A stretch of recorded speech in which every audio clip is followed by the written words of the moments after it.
Olá, vou fazer um pequeno vídeo aqui. O lugar aqui não é muito bom, é o meu salão, é um pouco. é, tem muito ruídos, né? Mas eu senti tocado por Deus para fazer uma reflexão, fazer um comentário também, aí no livro de Colossenses 2,16, porque é um dos textos mais usados, tanto pelos guardadores do sábado, como pelos que não guardam o sábado também, né? Então, essas pessoas se entrincheira nesse texto para fazer suas bases. Os que guardam o sábado acreditam que, mesmo assim, Colossenses 2,16 se refere ao sábado da lei de Deus. E o argumento dessas pessoas aqui é que aí Paulo não está tratando sobre o fim do sábado, mas como guardar o sábado. E eles até jogam aí contexto, diz que era o judeu gnóstico, que não estava sabendo guardar o sábado, e era idólatra, tinha um problema sobre a comida, né? Então essas pessoas se utilizam dessa forma aí.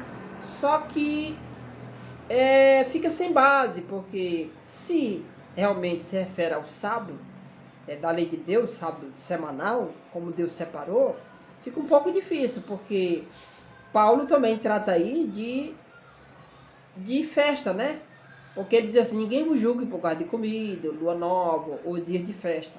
Nós sabemos que a lua nova era um sábado, era um dia de descanso. E tinha também as festas do tabernáculo também que se praticava também, né? Então, se Paulo está tratando aí do sábado, dos sábados, a forma como se guardava, e não do sábado em si, então Paulo está mandando também guardar as festas, né? Porque já que aí não está falando da findação desse sábado, então pode-se guardar as festas também, da tabernáculo, a lua nova, né? O que ninguém vai chegar a essa conclusão, né? Então, Paulo aí não está tratando do sábado semanal. Paulo aí, até porque, voltando um pouquinho atrás, o sábado semanal, ele não é tipológico, ele não é cerimonial, porque o sábado semanal ele foi criado, estabelecido para o homem lá no Jardim do Éden, e lá não tinha pecado, lá não precisava de representação futura, lá não precisava representar a morte de Cristo, né? Então ele foi dado num ambiente sem pecado.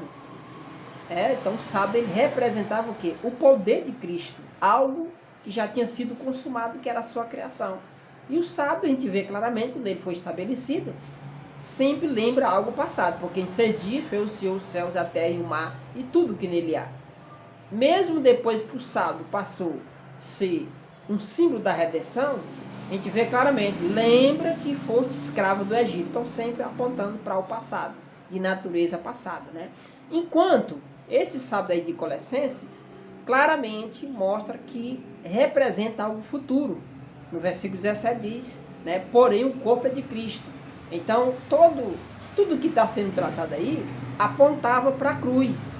Se os que estão usando esse texto se aplicam o sábado semanal, eles estão ajudando as pessoas que já acreditam que é o sábado semanal também, a tornar o sábado nulo, que já passou. Só, amigo, que aí não está tratando do sábado semanal, aí está tratando do sábado cerimonial. Esse sábado cerimonial foi instituído lá no Monte Sinai. Então, enquanto o sábado moral foi instituído no Jardim do Éden, esses outros sábados foram instituídos lá no Monte Sinai, juntamente com as demais leis, acrescentadas ou tipológicas também. Como é que nós sabemos que aí não fala do sábado moral, que foi findada na cruz? Nós sabemos aí que depois que Paulo escreveu o livro de Colossenses no ano 62, João escreve o livro do Apocalipse no ano 95, ou seja, 60 anos depois da morte de Cristo, ele escreveu esse livro. E Apocalipse 1:10, ele diz, eu fui arrebatado do dia do Senhor. Algumas pessoas têm tomado esse texto para dizer que se refere ao domingo, primeiro dia da semana. Só que fica sem base. Por quê? Porque João não deu esse detalhe. João não falou nada disso. É tão tanto que depois que João escreveu o seu livro de Apocalipse, 5 anos depois ele escreve o seu livro que leva o seu nome, que é o Evangelho de João. E ele fala 2 vezes do primeiro dia da semana e não traz nenhum detalhe do que do que as pessoas estão falando. Então, o livro de Apocalipse 10 se refere ao dia do Senhor.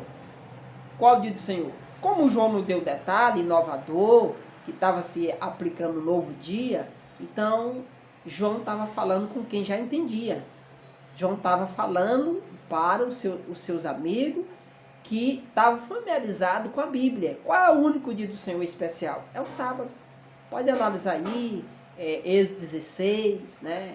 A gente vê Êxodo 20, Isaías 58 e 13, Mateus 12, 8, e foi repetido por Marcos, repetido aí também por Lucas, né? Diversas vezes a gente viu aí claramente o próprio Jesus dizendo que o sábado é dele. Então, João, que estava lá presente, ele via claramente que esse era o dia do Senhor, era o 7º dia. Então, amigo, Colossenses 2,16 se refere a dias tipológicos. Então, tanto quando você lembra o 16, 17 ao versículo 14, fala claramente que tudo isso daí foi cravado na cruz. E quando você agora faz uma comparação de Efésios 2 e versículo 14 a 16, Paulo diz aí que esse cerimonialismo, que era constituído de mandamentos, de ordenanças, foi cravado na cruz. Então o versículo 14 fala de ordenança cravada na cruz. E Paulo identifica no 16 e o 17. Então nós não vamos tomar e dizer aí que é o sábado moral, porque aí nós vamos colocar Paulo em contradição. Diversas vezes Paulo foi a favor do 10 mandamentos, né? Romanos 3,31, Romanos 3,20, Romanos capítulo 7, Paulo fala da vigência da lei de Deus. Lá no livro de 1 Coríntios, capítulo 7, 19, Paulo diz que nem a circuncisão não vale mais nada, o que vale é o quê? É a guarda dos mandamentos de Deus. Então, para Paulo, os 10 mandamentos, incluindo a lei de Deus, continua em vigor. E João fala do Apocalipse, mostrando também sobre a lei de Deus também, mostrando os 10 mandamentos. Apocalipse 11:19, ele diz que esses 10 mandamentos estão dentro da arca, e ele compara aí também com Apocalipse 15:5, dizendo que o tabernáculo que está no céu é o tabernáculo do testemunho, porque de acordo com a Bíblia, a gente vê no Antigo Testamento, os 10 mandamentos é chamado de testemunho, de acordo com o Êxodo, né, 16 e 31, né? A gente vê lá claramente lá, 31 e 16, só corrigindo aí um pouquinho. Então fica aí a nossa reflexão.